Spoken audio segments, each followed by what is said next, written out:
ठाकरेंच्या शिवसेनेचे खासदार संजय राऊतांनी नक्षलवादासंदर्भात केलेल्या वक्तव्यावरून जनसंघर्ष समितीनं नाराजी व्यक्त केली आहे। सरकारनं गडचिरोलीतील नक्षलवाद आदिवासींसाठी नाही तर आपल्या उद्योगपती मित्रांसाठी मिटवला असं वक्तव्य केल्याचा आरोप जनसंघर्ष समितीनं केला।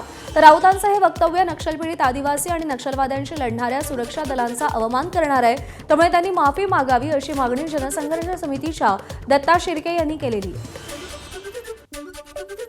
जनसंघर्ष समितीचे अध्यक्ष दत्ता शिर्के माझ्यासोबत आहेत। दत्ताजी, का तुम्हाला संजय राऊत यांचा वक्तव्य जो आहे तो आक्षेपार्ह वाटतंय?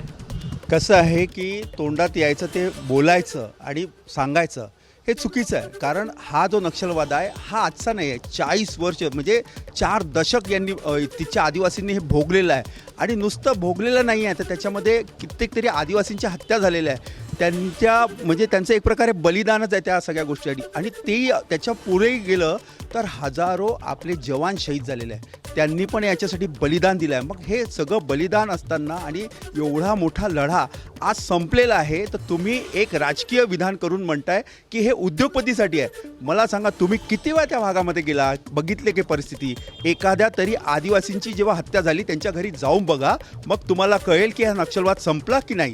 आदिवासी समाजातील जे या सगळ्या याच्यामध्ये मारल्या गेले, ज्यांच्या हत्या झाल्या त्या परिवारांची माफी मागावी आणि याच्यासाठी बलिदान देणाऱ्या जे आपले हजारो शहीद जवान आहे त्यांच्या परिवारांची माफी मागावी। कारण हे असं विधान करणं म्हणजे त्यांचा अपमान करण्यासारखं आहे। म्हणून त्यांनी माफी मागावी, नाहीतर आम्ही आंदोलन करू। एबीपी माझा, उघडा डोळे बघा नीट।